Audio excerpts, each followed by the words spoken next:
Let's read.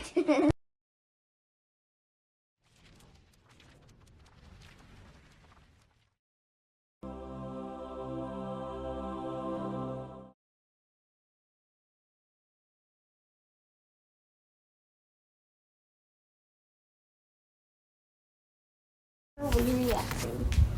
Whew, no, Mr. Ratburn, all you today, Arthur said. Arthur, said Mom, I just heard some bad news. Snow collapsed. Mr. Ratburn's refund. He is nowhere to stay. Thanks for saving the world. Oh, too bad, Arthur said, his eyes glued to the TV. I knew you'd feel that way, his mother said. So we invited him to stay here. Oh, okay, Arthur said, still watching TV. Stay here! Arthur ran after Mom. Mom, what did you say? Arthur stammered. Arthur's teacher is going to stay here. Arthur's teacher is going to stay here, said DW. Just until his roof is fixed, said Mom. Later that day, Arthur told Buster the news. It's too weird, Arthur said. My teacher in my house, walking on my carpet, eating from my spoons, and touching my stuff. Buster agreed. School is at school and home is at home because that's the way it's supposed to be. Exactly, Arthur nodded. But his parents didn't understand. It's just plain wrong, Arthur tried to explain. It goes against nature. Poor man has nowhere else to go, said God. He's going to stay here. I'm all going to make him feel welcome. Martha tried to imagine Mr. Ratburn staying at his house, but the picture in his head was too horrible. Next day, Arthur borrowed books from the brain and rushed home to put up new posters. What are you doing? asked DW. You wouldn't understand, Arthur answered. Are you trying to make Mr. Ratburn think you're smarter than you really are?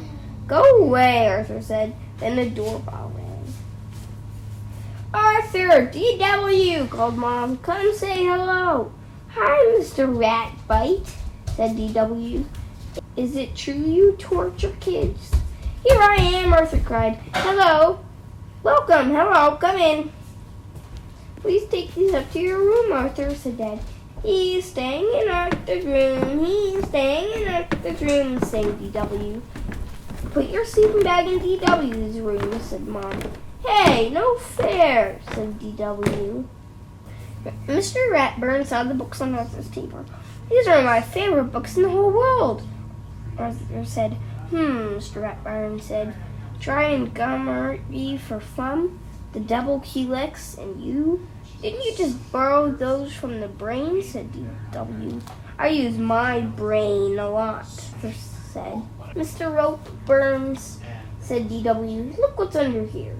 Arthur quickly leaned against the poster. I think I smell Dad making a cake, he said. Cake, said DW. She ran out the door. Cake, said Mr. Ratburn. He ran out too. Arthur sank in his bed, relieved. Later, Arthur was watching the Bionic Bunny show. But when Mr. Ratburn came into the room, Arthur quickly changed the channel. You look different, Arthur said. I don't always dress for school, said Mr. Ratburn. Mr. Rathead, said DW. You were lucky you weren't in school when the roof fell. Mr. Rathead!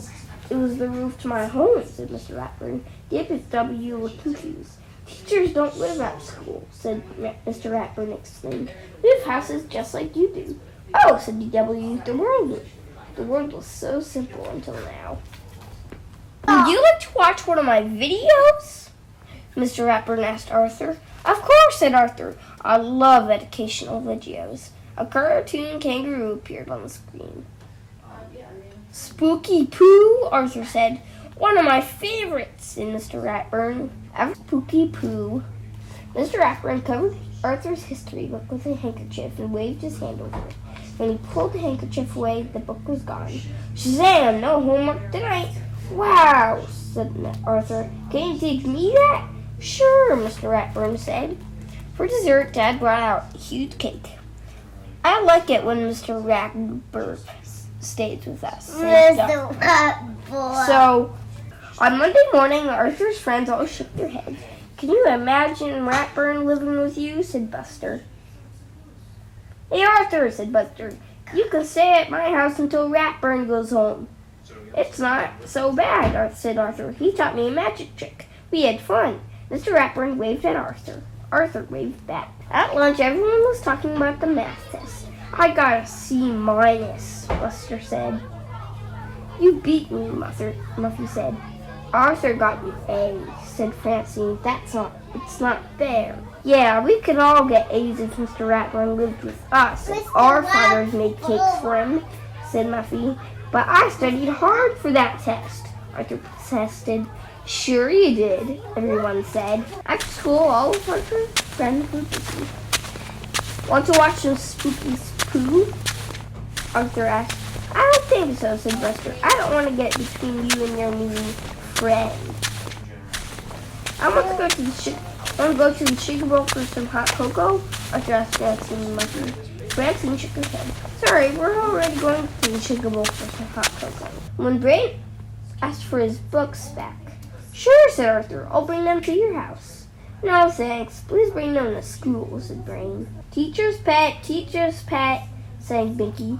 "That means you, Arthur." Then he handed Arthur a note from Fern. Arthur walked home alone. Pal was at the door to greet him.